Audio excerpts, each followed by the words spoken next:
2023 के मेंस में यूपीएससी ने एक कोट पूछा, अगर लोगों को जगाना है ना तो आप महिलाओं को जगाओ, महिलाओं को जगाना जरूरी है। एक बार महिलाएं मूव करने लगी तो फैमिली मूव करेगी, विलेज मूव करेगा, नेशन मूव करेगा। ये कोट है जवाहरलाल नेहरू का। क्या मतलब है इस कोट का? देखो, यहां पर महिलाओं को जगाने का मतलब है उनको इंपावर करना, उनको एजुकेट करना। आप एग्जाम्पल देखिए, एक परिवार में जब महिला एजुकेट होती है ना तो शुरुआत होती है उस परिवार में रैशनल डिसीजंस लेने की, शुरुआत होती है बच्चों के अच्छे लालन पोषण की। इसका मतलब देखो, ये बिल्कुल ही नहीं है कि वो मदर्स जो अनएजुकेटेड होती हैं वो अपने बच्चों का ख्याल ठीक से नहीं रखती, लेकिन हाँ, जनरलाइज कर सकते हैं कि एजुकेटेड महिला थोड़ा ज़्यादा बेहतर ढंग से डिसीजंस लेने में सक्षम होती है, बच्चों की परवरिश से संबंधित या फिर बच्चों के एजुकेशन से संबंधित, कि कौन से स्कूल में पढ़ाया जाए, कैसे बच्चों को शुरुआत से ही एजुकेट करना है।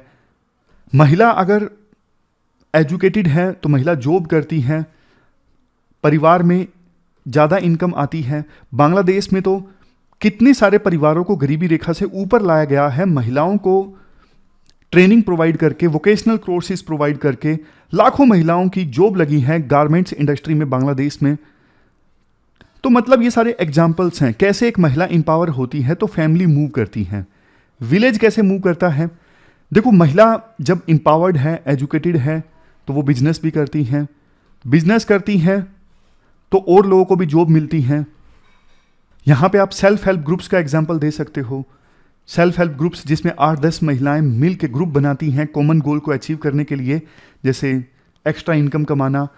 तो ये 8-10 महिलाएं जब बिजनेस करती हैं तो गांव में ज़्यादा बिजनेस एक्टिविटीज़ होती हैं तो गांव का फ़ायदा होता है। फिर उसके बाद नेशन मूव्स कैसे, जैसे देखो, महिलाओं का लेबर फोर्स में पार्टिसिपेशन इंक्रीज होता है, हमारे देश में इकोनॉमिक एक्टिविटीज़ ज़्यादा होती हैं। ज़्यादा इकोनॉमिक एक्टिविटीज़ मतलब जीडीपी में ज़्यादा कंट्रीब्यूशन, मतलब देश की इकोनॉमी तेज़ी से ग्रो करती हैं। महिलाएं फॉर एग्जांपल पॉलिटिक्स में ज़्यादा पार्टिसिपेट करती हैं, तो वो ऐसे फैसले लेने में सक्षम हैं जिनमें देखो करुणा है, कंपैशन है। बोलते हैं ना कि महिलाओं को अगर लीडर बनाया जाए ना तो इन्वायरमेंट संबंधित फैसलों को ज़्यादा अच्छे ढंग से टैकल किया जा सकता है। अगर महिला लीडर्स हैं तो युद्ध जैसी सिचुएशंस को ज़्यादा अच्छे ढंग से प्रिवेंट किया जा सकता है। तो ये सारे फायदे हैं, आप लिख सकते हो। आप भी देखो इस कोट का एग्जाम्पल दीजिए कमेंट बॉक्स में। 2023 के मेंस में था ये कोट, तो आपके मन में जो भी आइडियाज आए आप बताइए कमेंट बॉक्स में। लिखने को देखो बहुत कुछ है। डेट आज की 23 दिसंबर 2023 है। काफ़ी अच्छे आर्टिकल्स हम डिस्कस करेंगे। सबसे पहला आर्टिकल हम डिस्कस करेंगे डोंकी फ्लाइट्स से संबंधित। डोंकी फ्लाइट्स मूवी भी रिलीज हुई है शाहरुख खान की, डंकी। पूरा कंसेप्ट है क्या, क्यों इलीगल माइग्रेंट्स जाते हैं दूसरे देशों में। फिर उसके बाद आर्टिकल हम डिस्कस करेंगे श्रीनिवास रामानुजन से संबंधित। कल उनका जन्म दिवस था, नेशनल मैथमेटिक्स डे था। उनकी लाइफ, उनका कंट्रीब्यूशन, इस पर क्वेश्चन भी आपको अटेम्प्ट करना है। और सबसे लास्ट में स्किल रिपोर्ट रिलीज हुई है, क्या पॉइंट्स हैं वो भी हम आर्टिकल डिस्कस करेंगे। चलिए डिस्कशन स्टार्ट करते हैं। सबसे पहले आर्टिकल हम डिस्कस करेंगे डोंकी फ्लाइट्स से संबंधित। आप देखो जीएस पेपर 1 में सोसाइटी से इस आर्टिकल को रिलेट कर सकते हो। रिसेंटली ना शाहरुख खान की मूवी रिलीज हुई डंकी। इस मूवी में डोंकी फ्लाइट्स के बारे में बताया गया है, क्यों लोग इस प्रकार की फ्लाइट्स लेते हैं, इलीगल ढंग से डेवलप कंट्रीज में घुसने की कोशिश करते हैं। डिटेल से इस पूरे इशू को हम समझते हैं बेसिक्स के साथ में। हम डिस्कशन की शुरुआत करें उससे पहले आप ना दो टर्म्स के बीच में डिफरेंस बता दीजिए। एक तरफ रिफ्यूजी, दूसरी तरफ इमिग्रेंट, दोनों के बीच में क्या डिफरेंस है। देखो, रिफ्यूजी वो पर्सन्स होते हैं, जैसे आपको एग्जांपल देता हूं, म्यांमार में कुछ एथनिक ग्रुप्स के लोगों को मारा जा रहा है, जैसे रोहिंग्यास को। वो भाग के किसी दूसरे देश में आ जाते हैं एकदम से, बांग्लादेश में या फिर भारत में। तो ये रोहिंग्यास क्या हैं, ये रिफ्यूजीज हैं। जब देखो कोई पर्सन अपना देश छोड़ने के लिए मजबूर होता है क्योंकि वहां पे या तो उसका पॉलिटिकल ऑपरेशन हो रहा है या फिर बहुत ज्यादा इकोनॉमिकल इनसिक्योरिटी है, कोई डिजास्टर आ गया, मतलब मजबूरी में उस पर्सन को अपना देश छोड़ के दूसरे देश में शरण लेनी पड़ रही है, तो वो पर्सन हुआ रिफ्यूजी। यहां पे ना पुश फैक्टर होता है। पुश फैक्टर मतलब कोई ऐसी चीज है जो उस पर्सन को पुश कर रही है दूसरे देश में शरण लेने के लिए, शेल्टर लेने के लिए। लेकिन देखो दूसरी तरफ इमिग्रेंट वो पर्सन होते हैं जो अच्छी जॉब अपॉर्चुनिटीज के लिए, अच्छे जीवन के लिए अच्छी लाइफ के लिए अपना देश छोड़ के दूसरे देश में चले जाते हैं, वो होते हैं इमिग्रेंट। यहां पे ना पुल फैक्टर एक्टिव है कि डेवलप कंट्रीज की जो जबरदस्त लाइफ है ना, कोई जरूरी नहीं डेवलप कंट्री की, मतलब जिस भी देश में इमिग्रेंट्स जा रहे हैं ना, उस देश की जो लाइफ है ना वो अच्छी है, वो खींच रही है इन लोगों को कि वो उन देशों में आ जाएं। तो यहां पे पुल फैक्टर एक्टिव है।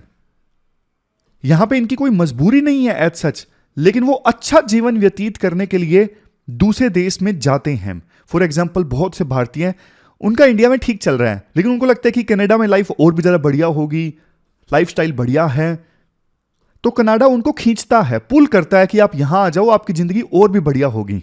जबकि रिफ्यूजी जाता है मजबूरी की वजह से जाता है। समझ गए आप डिफरेंस रिफ्यूजी और इमिग्रेंट के बीच में क्या डिफरेंस है? टेक्निकलिटीज भी समझ गए आप। अब देखिए एक चीज आपको बताता हूं, हमारे देश से ना लाखों युवा ऐसे हैं जो अपना देश छोड़ के कनाडा में, यूके में, यूएस में जाना चाहते हैं, क्योंकि उन युवाओं को लगता है कि वहां पे लाइफ ज्यादा बढ़िया होगी, वहां पे ज्यादा पैसे कमाए जा सकते हैं, वहां पे जाने के बाद जीवन की सारी प्रॉब्लम्स खत्म हो जाएंगी। तो बहुत से युवाओं का तो सपना होता है कि यूएस, यूके, कनाडा, इन देशों में सेटल होना। सक्सेस स्टोरीज भी हैं, जैसे देखो आजादी के बाद से ही बहुत से युवा चले गए थे शुरुआत में इन देशों में, और अब उन्होंने अच्छी खासी वहां पे वेल्थ जनरेट कर ली है, वो इंडिया में आते हैं, बहुत पैसा खर्च करते हैं। तो लोकल युवाओं को ऐसे लोगों से ना इंस्पायरेशन मिलती है कि इन्होंने अपना जीवन अच्छा बना लिया कनाडा में सेटल होके, हम कैसे ना कैसे जाके वहां पे सेटल डाउन हो जाएं, हमारा भी जीवन बहुत अच्छा हो जाएगा। लेकिन देखो बहुत बार ना यूके, यूएस, इन देशों का ना वीजा आसानी से मिलता नहीं है। आपको पता है इन देशों की ना वीजा कंडीशंस बहुत ज्यादा स्ट्रिक्ट होती हैं, वीजा आसानी से मिलता नहीं, और युवाओं ने पाल ली ड्रीम कि इन देशों में सेटल होना है। तो अब रोल आता है एजेंट्स का, मिडिलमैन का। जो एजेंट्स जिन्होंने छोटे छोटे शहरों में अपने ऑफिस ओपन कर रखे होते हैं ना, ये एजेंट्स, ये रिक्रूटर, ये मिडिलमैन युवाओं को सपने दिखाते हैं, हम आपको भेज देंगे यूएस, वहां पे आपको सेटल डाउन करवा देंगे, लेकिन इलीगल तरीके से। लीगल तरीके से आप नहीं जा रहे हो, डॉक्यूमेंट्स आपके नहीं है, वीजा आपको नहीं मिला है इन देशों का, लेकिन फिर भी इलीगल तरीके से हम आपको वहां पे पहुंचा देंगे। इसके लिए आपको कीमत चुकानी होगी। यह कीमत देखो अक्सर 20 लाख से लेके 50 लाख के बीच में होती है, और कभी कभार तो 70 लाख भी हो जाती है। अब आप बोलोगे सर ये सब तो ठीक है, डोंकी फ्लाइट्स वर्ड तो अभी तक आया नहीं। देखो पंजाबी में ना डोंकी वर्ड का मतलब होता है तेजी से एक स्थान से दूसरे स्थान पर कूदना, तेजी से। इसी से प्रेरित है डंकी का पूरा कंसेप्ट कि बिना डॉक्यूमेंट्स के जल्दी से एक देश से दूसरे देश में जाना। जल्दी का तो देखो सिर्फ नाम है, कई बार तो 8-8 महीने लग जाते हैं दूसरे देश में, फॉर एग्जांपल यूएसए में एंटर करने के लिए। मैं आपको ना केस स्टडी बताता हूं, केस स्टडी से आपको अच्छे से समझ में आएगा। जैसे इंडिया में पंजाब का एक युवक महेश, जो यूएस में सेटल डाउन होना चाहता है, लेकिन उसे वीजा नहीं मिला यूएस का। वो जाता है एजेंट के पास, और एजेंट बोलता है कि 20 लाख दीजिए, मैं आपको यूएस में सेटल डाउन करवा दूंगा। महेश ने कहा हां। तो अब देखो मिडिलमैन जो है ना, महेश को सबसे पहले भेजेगा इंडिया से किसी लैटिन अमेरिकन कंट्री में, फॉर एग्जाम्पल इक्वाडोर में। ये कुछ ऐसे लैटिन अमेरिकन कंट्रीज हैं जहां पे इंडियंस को और दूसरे देशों के लोगों को भी आसानी से वीजा ऑन अराइवल मिल जाता है, यानी यहां पहुंचने पर आसानी से वीजा मिल जाता है। तो मिडिलमैन ने महेश को भेज दिया इंडिया से इक्वाडोर में। इक्वाडोर से महेश बस में बैठा, पहुंचा कोलंबिया में। यहां पे देखो पूरा कोलंबिया में फिर महेश एंटर करता है पनामा में, लेकिन बीच में आते हैं घने जंगल। जो घने जंगल है ना, उसका नाम है डेरियन गैप। बहुत बड़ा जंगल है जहां पीने के पानी की व्यवस्था नहीं है बिल्कुल भी। एक्सट्रीम वहां पे इन्वायरमेंट है, रोबरी हो जाती है, लूट लिया जाता है कई बार उन लोगों को जो डोंकी फ्लाइट्स ले रहे हैं। दुर्गम इलाका है, कई बार रेप्स का भी सामना करना पड़ता है। और इन जंगलों में जो क्राइम होते हैं उन लोगों के साथ जो इलीगल ढंग से यूएस में एंटर करना चाहते हैं, वो क्राइम्स टोटली अनरिपोर्टेड हैं। मतलब कहीं पे कोई रिपोर्टिंग नहीं होती इन क्राइम्स की। तो फिर देखो इसी प्रकार से सेंट्रल अमेरिका कि कई सारे देशों से होते हुए, कई बार तो पैदल चलते हुए इलीगल इमिग्रेंट्स मैक्सिको पहुंचते हैं। और बीच में देखो ग्वाटेमाला भी आता है। जो ग्वाटेमाला है वो देखो एक बड़ा कोऑर्डिनेशन सेंटर है। बड़ा कोऑर्डिनेशन सेंटर मतलब यहां पे ना ट्रैफिकर्स चेंज होते हैं।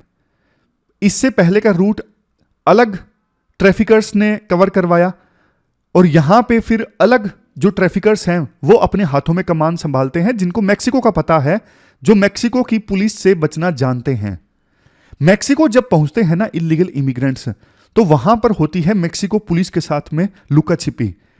इसी साल के शुरुआत में पंजाब के अमृतसर का एक युवक गुरुपाल सिंह, वो देखो अपनी बहन से बात कर रहा था कि हम मैक्सिको पुलिस से बचने की कोशिश कर रहे हैं, हमारी जो बस है वो तेजी से भाग रही है पुलिस से बचने के लिए। और उसके बाद बात करते करते ही गुरुपाल जिस बस में था उस बस का एक्सीडेंट हो जाता है।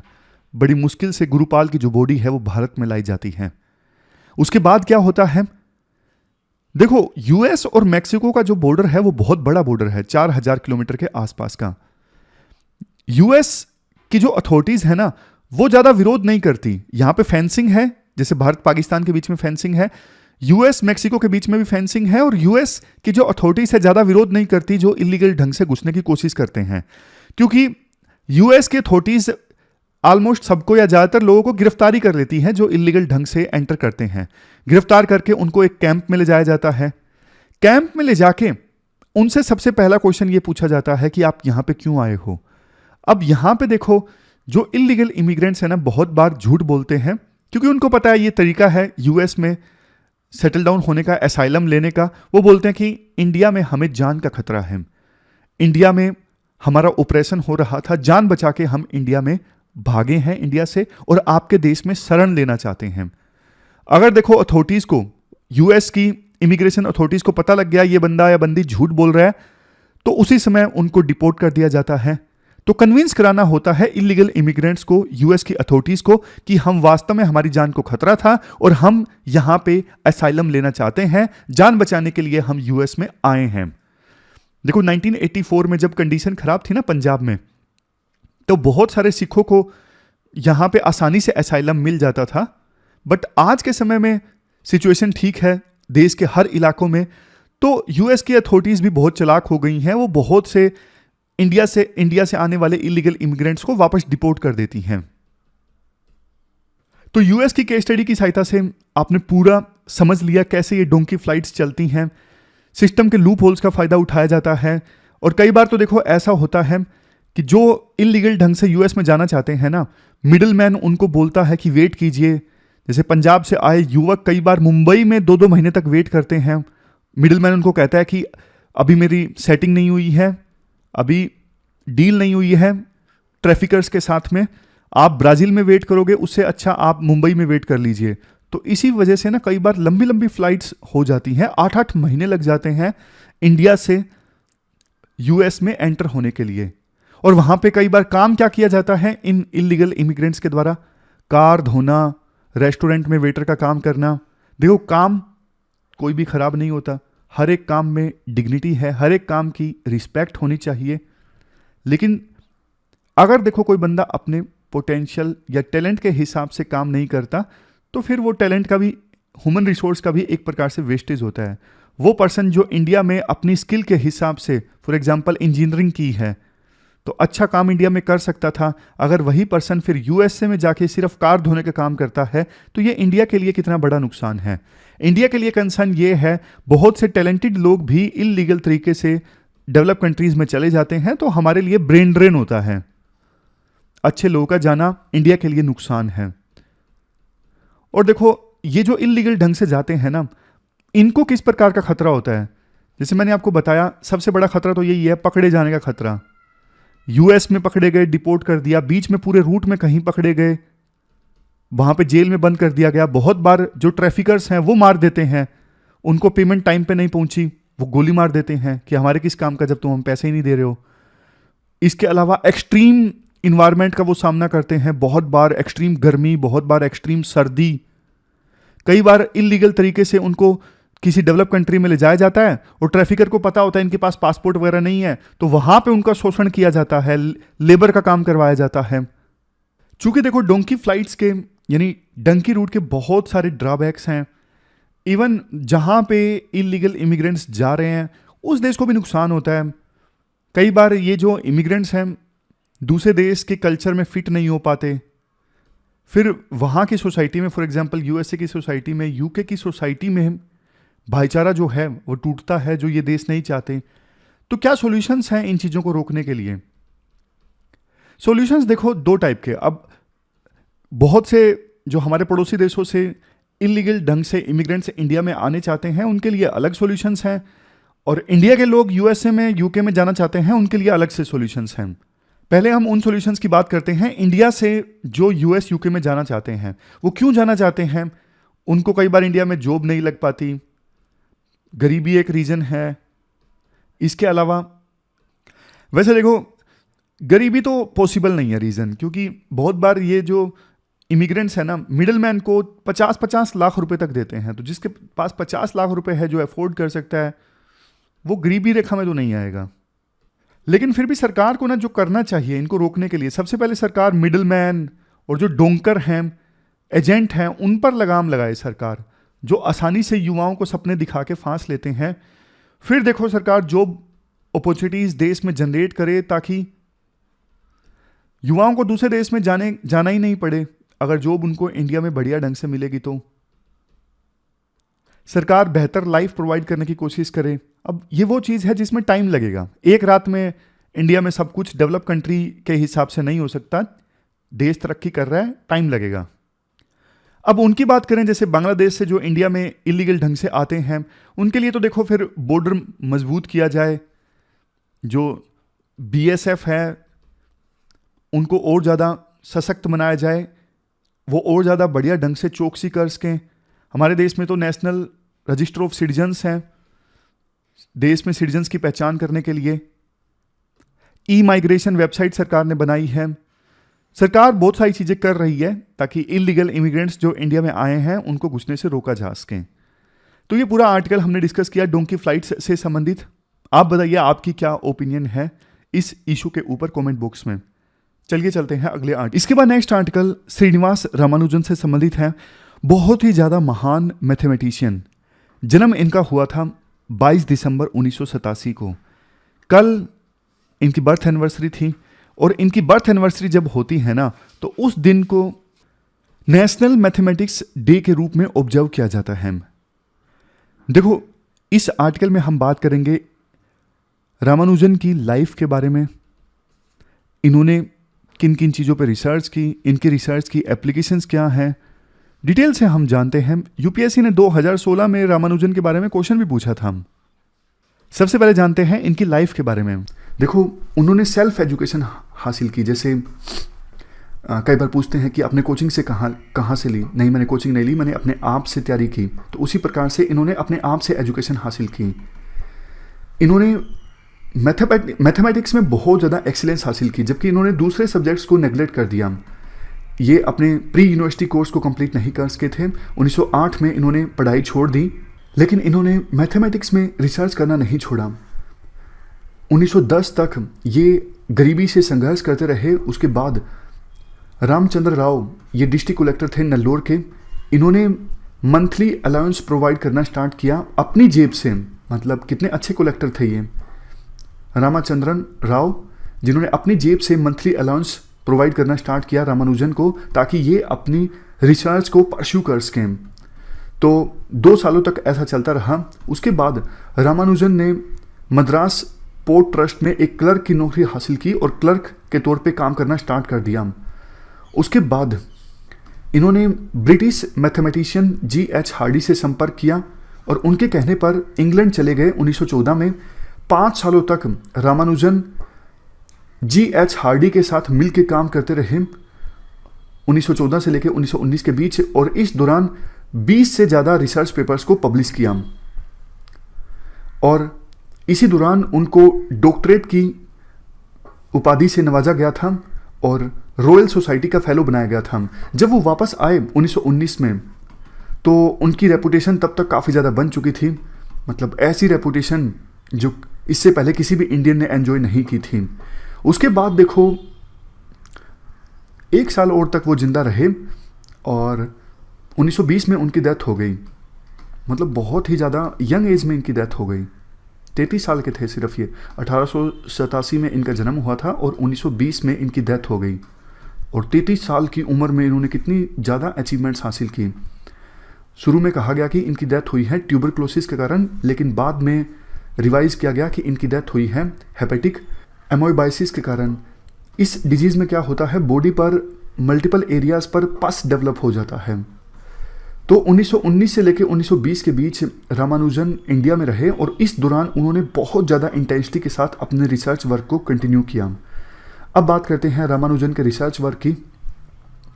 देखो, जब तक वो इंग्लैंड नहीं गए थे, 1914 में तो इंग्लैंड चले गए थे रामानुजन, उससे पहले उन्होंने काफ़ी सारे मैथमेटिकल रिजल्ट्स को रिकॉर्ड किया और ये रिजल्ट्स मोस्टली इक्वेशंस की फॉर्म में थे। रामानुजन ने इन रिजल्ट्स को अपनी नोटबुक्स में नोट किया। ऐसी 3 नोटबुक्स थी जिनको अभी भी प्रिजर्व किया गया है और बाद में एक नोटबुक और लिखी गई रामानुजन के द्वारा जब वो 1919 में इंडिया आ गए, यानी 1919 और से लेके 1920 के बीच में। टुगेदर देखो टोटल 4000 के आसपास रिजल्ट्स प्रोड्यूस किए गए रामानुजन के द्वारा अपने काम में। और बहुत सारे उनके जो रिजल्ट्स हैं वो डीप इंट्यूशन और इंसाइट्स के आधार पर हैं। मतलब इंट्यूशन समझते हो ना, मेरी इंट्यूशन कहती है कि आपका इस बार सिलेक्शन होगा। जब मैंने ये बात बोली तो मेरे पास कोई रीजनिंग नहीं है, मतलब कोई प्रूफ नहीं है जिसके बेस पे मैं ये कह सकूं कि हाँ सिलेक्शन होगा ही। बस अंदर से आवाज़ आ रही है कि इंस्टिंक्ट बोल रहा है कि ये समझ में आता है कि इस बार सिलेक्शन आपका होगा। तो ये इंट्यूशन का एक एग्जाम्पल है। तो रामानुजन ने इतने सारे जो रिजल्ट्स प्रोड्यूस किए, उन्होंने प्रूफ्स रिकॉर्ड नहीं किए उनके। अब आने वाली जो जनरेशन्स हैं वो इन रिजल्ट्स को लेंगी और इन पर फर्दर रिसर्च करेंगी और काफ़ी सारे ऐसे काम हैं भी रामानुजन के जिन पर अभी रिसर्च चल भी रही है और काफ़ी ऐसे हैं जिन पर रिसर्च हो भी चुकी है। रामानुजन का जो काम था वो था number theory, infinite series analysis और मैथमेटिक्स में कुछ और एरियाज। उनके कुछ कंट्रीब्यूशंस की हम अगर बात करें, उन्होंने काफ़ी सारे फॉर्मूलाज दिए पाई की वैल्यू को कैलकुलेट करने के लिए, और वो भी ग्रेट एक्यूरेसी के साथ। एक्यूरेसी कहाँ तक? बिलियन ऑफ डिजिट्स तक। इसके अलावा उन्होंने पार्टीशन फंक्शंस पर रिसर्च की। पार्टीशन मतलब जैसे 4 को आप कैसे लिख सकते हो, 1 + 1 + 1 या फिर 1 + 3। तो इस पर उन्होंने रिसर्च की। इसके अलावा मॉड्यूलर फॉर्म्स और हाइपर ज्योमेट्रिक सीरीज, इन पर भी रिसर्च की गई। एप्लीकेशंस की बात करें, रामानुजन के काम की एप्लीकेशंस क्या हैं? देखो, वैसे तो एक मैथमेटिशियन जो होते हैं वो पेंटर की तरह होते हैं या फिर पोइट की तरह होते हैं। ये बात बोली थी G.H. हार्डी के द्वारा। जैसे पेंटर है, पोइट है, उनके काम की समाज में सच सीधा सीधा एप्लीकेशन नहीं होती। जैसे किसी ने कोई मेडिसिन डेवलप कर दी तो उसकी तो एप्लीकेशन है ना, उस मेडिसिन का इस्तेमाल किया जाएगा इस डिजीज के इलाज के लिए। बट पेंटर के काम की, पोइट के काम की समाज में सीधा एप्लीकेशंस नहीं होती। उसी प्रकार से मैथमेटिशियन का जो काम होता है उसकी सीधी एप्लीकेशन नहीं होती, बट एक मैथमेटिशियन का जो रिसर्च है वो इस बात से उसकी सिग्निफिकेंस बढ़ जाती है कि उस रिसर्च ने क्या दूसरे मैथमेटिकल आइडियाज़ के साथ कनेक्ट किया है या फिर नहीं किया है। तो रामानुजन की जो रिसर्च थी वो काफ़ी अच्छी थी। उन्होंने काफ़ी सारे मैथमेटिकल आइडियाज़ के साथ में कनेक्ट किया। जैसे कुछ एग्जाम्पल्स भी राइटर के द्वारा दिए जाते हैं। उनके द्वारा 1916 में एक रामानुजन कंजेक्चर पब्लिश किया गया था जो बाद में प्रूव हो गया। 1973 में इसे प्रूव किया गया पियरे डेलिग्निक द्वारा। रामानुजन के इस कंजेक्चर ने बाद में थ्योरी ऑफ गैलोइस रिप्रेजेंटेशन की डेवलपमेंट को भी इंस्पायर किया और इस थ्योरी को बाद में एम्प्लॉय किया गया था Andrew Wiles proof of Fermat last theorem, जो कि पब्लिश हुई थी 1995 में। हाल ही में पिछले कुछ सालों में रामानुजन के काम की एप्लीकेशंस पता लगती हैं सिग्नल प्रोसेसिंग में to identify periodic information, for example Fourier analysis जैसी। मोक थीटा फंक्शंस जो कि जिस पर रामानुजन ने काम किया था, इनकी एप्लीकेशंस हैं स्टडी ऑफ ब्लैक होल्स में। लास्ट में कंक्लूजन में कहा जाता है कि रामानुजन अपनी एज से काफ़ी आगे थे। मतलब जैसे कई बार बोलते नहीं कि छठी क्लास का बच्चा है 10वीं के क्वेश्चन सोल्व कर लेता है, ये तो अपनी एज से काफ़ी आगे थे। तमिलनाडु में जो उनका घर था उसे अब कन्वर्ट कर दिया गया है म्यूजियम के रूप में शास्त्रा यूनिवर्सिटी के द्वारा। देखो, रामानुजन की ग्रेटनेस इस बात से नहीं है कि वो गरीब आदमी थे और उन्होंने इंग्लैंड में जाके रिसर्च की, नहीं, उनका काम काफ़ी ज़्यादा डाइवर्स है, बिल्कुल ओरिजिनल है और वो अपने टाइम से काफ़ी आगे थे। जैसे आइंस्टाइन की कई जो थ्योरीज दी गई थी उन पर अभी भी काम चल रहा है, उसी प्रकार से रामानुजन ने मैथमेटिक्स में आइंस्टाइन जैसा काम किया। इसके बाद next article India skills report से संबंधित है। आप जीएस पेपर 3 के इस टॉपिक से आर्टिकल को रिलेट कर सकते हैं। कंटेक्स्ट देखो ये है, टैलेंट असेसमेंट एजेंसी वीबॉक्स ने हाल ही में इंडिया स्किल्स रिपोर्ट 2024 जारी की। रिपोर्ट का नाम है impact of AI on the future of work, skilling and mobility. की हाइलाइट्स की बात करें तो इंडिया में जो एम्प्लॉयबिलिटी है, मतलब यूथ जो है या फिर जो वो लोग जो काम करना चाहते हैं वो एम्प्लॉयमेंट के लायक हैं या नहीं है, तो उससे निकल के आती है एम्प्लॉयबिलिटी। तो हमारे देश में ना अभी 51.25% जो असेस्ड यूथ है ना वो एम्प्लॉयबल हैं, मतलब उनमें रिक्वायर्ड स्किल्स हैं जो चाहिए जॉब लेने के लिए। ये सर्वे किया गया था, तो जब 18 से 21 एज ग्रुप वालों के साथ में सर्वे किया गया तो तेलंगाना में इस एज ग्रुप में सबसे ज़्यादा एम्प्लॉयबल यूथ मिले। कितने? 85.45%। इसके बाद देखो इस रिपोर्ट में ना कंप्यूटर स्किल्स की बात की गई है। कंप्यूटर स्किल्स के मामले में थिरुवनंतपुरम जो केरला की राजधानी है, इस सिटी को पहला स्थान प्राप्त हुआ। यहाँ पे सबसे ज़्यादा लोग पाए गए जिनमें कंप्यूटर स्किल्स हैं। और दूसरे केरला एज ए राज्य, एज ए स्टेट, केरला का स्थान तीसरे नंबर पे है उन राज्यों की श्रेणी में जहां लोगों के पास में कंप्यूटर स्किल्स सबसे ज़्यादा हैं।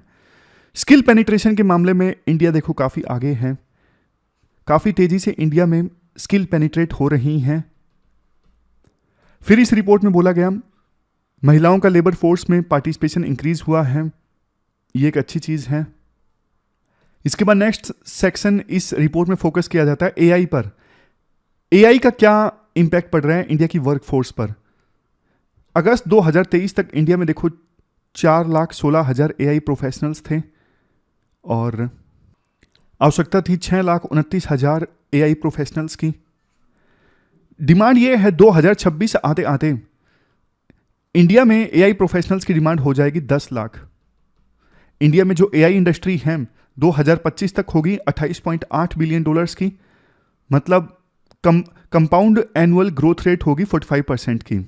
इस रिपोर्ट में यह भी बोला गया जनवरी 2016 से लेकर जून 2023 के बीच में एआई स्किल्ड इंडिविजुअल्स हमारे देश में 14 गुना इंक्रीज हो गए हैं।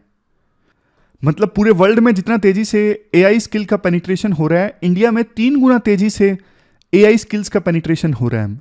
जल्दी जल्दी लोग एआई स्किल्स सीख रहे हैं, उन्हें पता है फ्यूचर एआई का है। इसके बाद कुछ चैलेंजेस की बात की जाती है। देखो सबसे बड़ा चैलेंज तो आपको पता है स्किल गैप। अक्सर ये पॉइंट हम डिस्कस करते हैं, जो स्किल चाहिए वो स्किल कॉलेजेस नहीं प्रोवाइड कर पा रहे हैं। बहुत बार ऐसा होता है स्किल मिसमैच। देखो स्किल का होना ही ना ये एक रीजन है कि देश में यूथ काम करना चाहता है लेकिन उनके पास में स्किल नहीं है। दूसरा ये अलग इशू है, यूथ के पास में स्किल तो है लेकिन वो स्किल नहीं है जिसकी इंडस्ट्री को रिक्वायरमेंट है। मतलब कोई पुरानी टाइप की स्किल है जिसकी आज मार्केट में आवश्यकता ही नहीं है। जैसे एग्जांपल के तौर पे एक छोटा सा एग्जांपल है, किसी ने माइक्रोसॉफ्ट एक्सेल का कोर्स कर लिया लेकिन माइक्रोसॉफ्ट एक्सेल का कोर्स करने का आज के समय में कोई फायदा ही नहीं है। क्यों? क्योंकि जब से ये चैट जीपीटी वगैरह आए हैं एक्सेल का यूज काफी ज्यादा कम हो गया है। इसके बाद नेक्स्ट पॉइंट, इंडिया में इनफॉर्मल वर्कफोर्स काफी ज्यादा है। 90% लोग तो इनफॉर्मल सेक्टर में ही काम करते हैं। सबसे बड़ी दिक्कत इंडिया में पता क्या है, जो एग्रीकल्चर सेक्टर से ट्रांजिशन होना चाहिए ना वो ट्रांजिशन नहीं हो पा रहे हैं। अभी भी देश में ना ऑलमोस्ट 50% लोग एग्रीकल्चर सेक्टर में काम करते हैं। अब कायदे से उन्हें पहले मैन्युफैक्चरिंग सेक्टर में ट्रांजिशन करना चाहिए था, उसके बाद सर्विस सेक्टर में। हमारे देश में दिक्कत ये हो गई है मैन्युफैक्चरिंग सेक्टर उतनी जॉब्स नहीं जनरेट कर पा रहा है, इसलिए कुछ एक्सपर्ट्स बोलते हैं अब इंडिया को मैन्युफैक्चरिंग सेक्टर को भूल जाना चाहिए, सर्विस सेक्टर पे ध्यान देना चाहिए जहां पे बहुत जॉब्स हैं। लेकिन एग्रीकल्चर सेक्टर से सीधा सर्विस सेक्टर में जाना आसान नहीं है, उसके लिए गवर्नमेंट को बढ़िया से स्किल्स देनी होगी, लेकिन उसमें सरकार लैग कर रही है। इसलिए आज भी इंडिया में ऑलमोस्ट 50% लोग एग्रीकल्चर सेक्टर में काम कर रहे हैं। तो इस प्रकार से इंडिया ग्रो नहीं करेगा। कहीं ना कहीं देखो उन वर्कर्स का ट्रांजिशन करवाना पड़ेगा, या तो मैन्युफैक्चरिंग सेक्टर में या फिर सर्विस सेक्टर में। कुछ लोगों को ये डाउट आएगा कि सर अगर एग्रीकल्चर सेक्टर से मैन्युफैक्चरिंग सेक्टर में या फिर सर्विस सेक्टर में वर्कर्स का ट्रांजिशन करा देंगे तो खेती कौन करेगा। देखो डेवलप कंट्रीज में भी पास्ट में ऐसा ही हुआ, ऐसा नहीं है कि सभी खेती छोड़ देंगे। खेती में देखो असली फायदा कब होता है, खेती में असली फायदा होता है जब बड़े बड़े खेत होते हैं, मशीन्स होती हैं, मशीन्स की सहायता से खेती होती है और बड़े खेत हैं, लैंड होल्डिंग का साइज जो है वो बड़ा है, तब खेती फायदे का सौदा होती है। अब छोटे छोटे खेत होंगे, वहाँ पे मशीनों का उपयोग भी नहीं हो सकता, रिसोर्स इंटेंसिव खेती नहीं है, तो ऐसी ज़मीनों पे जब छोटी छोटी ज़मीनों पे खेती होती है ना, तो किसान सिर्फ अपना जीवन यापन कर पाते हैं, मतलब जीवन याचिका चला पाते हैं, फायदे का सौदा नहीं होता ये। विदेशों में एग्रीकल्चर में क्या है, फॉर एग्जांपल यूएस में बड़ी बड़ी लैंड होल्डिंग्स, नई नई मशीनों की सहायता से खेती हो रही है, मैनुअल लेबर कम से कम है, तो वहाँ पे इसीलिए खेती जो है वो सक्सेसफुल भी है। तो इसलिए जब हम वर्कर्स के ट्रांजिशन की बात करते हैं, ये किसी भी कंट्री के डेवलप होने का एक मॉडल है। फिर नेक्स्ट पॉइंट ये है, स्किल ट्रेनिंग दी भी जाती है सरकार के द्वारा तो काफ़ी खराब स्तर की दी जाती है, कोई सर्टिफिकेशन नहीं, कोई प्लेसमेंट नहीं, कई बार धक्के से प्लेसमेंट करवा दी जाती है, बाद में निकाल दिया जाता है, ट्रेनर्स की कमी है, कोई एश्योरेंस नहीं है कि ट्रेनिंग करने के बाद जॉब मिलेगी मिलेगी, इंडस्ट्री के साथ लिंकेज काफ़ी पुअर है, गैप है इंडस्ट्री को क्या स्किल्स चाहिए और क्या स्किल्स दी जा रही हैं। ये कुछ प्रोग्राम्स हैं जो सरकार के द्वारा लॉन्च किए गए हैं, आप वीडियो को पॉज करके एक बार इन पर नज़र डाल लीजिए। वे फॉरवर्ड में जो पॉइंट्स हैं, देखो यूनिक पॉइंट्स नहीं है, वो आपको भी पता है। गवर्नमेंट, एकेडमी या कॉर्पोरेट सेक्टर, इनका कोलैबोरेशन होना चाहिए ताकि यूनिवर्सिटीज़ में, कॉलेजेस में वो सिखाया जाए जिसकी कॉर्पोरेट वर्ल्ड को आवश्यकता है। वोकेशनल एजुकेशन प्रमोट की जाए बढ़िया ढंग से स्कूलों से ही। कंसल्टेंसी सेक्टर को प्रमोट किया जाए ताकि एक्सपर्ट्स, स्पेशलाइज्ड जो एक्सपर्ट्स हैं उनको इन्वॉल्व किया जाए कंसल्टिंग रोल में, और प्रोजेक्ट की एफिशिएंसी, मतलब स्किल्स वाले जो प्रोजेक्ट है ना, उन प्रोजेक्ट की एफिशिएंसी इंप्रूव की जा सके और अच्छे से स्किल दें। इसके लिए कंसल्टेंट्स को सरकार इन्वॉल्व करे स्किलिंग वाले प्रोजेक्ट्स में।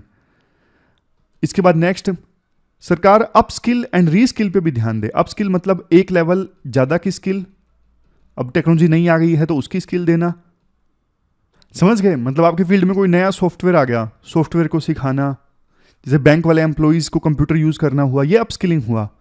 री स्किलिंग मतलब ऑल टुगेदर कोई नई स्किल सिखाना, ये होता है री स्किलिंग। मतलब आपके सेक्टर में जॉब्स खत्म हो गई, जैसे सॉफ्टवेयर इंजीनियर की जॉब्स खत्म हो गई, अब एआई से रिलेटेड जॉब्स हैं तो एआई की स्किल सिखाना, ये है री स्किलिंग।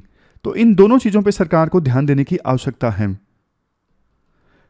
फिर इसके बाद करियर काउंसलिंग हो अच्छे से सेकेंडरी स्कूल्स में, ताकि स्टूडेंट्स को एक्सपोजर दिया जा सके वोकेशनल एजुकेशन का, अवेयरनेस फैलाई जाए स्टूडेंट्स को इमर्जिंग टेक्नोलॉजीज़ के बारे में, जैसे automation, artificial intelligence, data analytics, robotics. और सबसे लास्ट में डिस्टेंस एंड रेगुलर एजुकेशन का आपस में इंटीग्रेशन होना चाहिए, जिससे अलग अलग बैकग्राउंड के लर्नर्स को ना ज़्यादा फ्लेक्सिबिलिटी मिले एजुकेशन हासिल करने के लिए।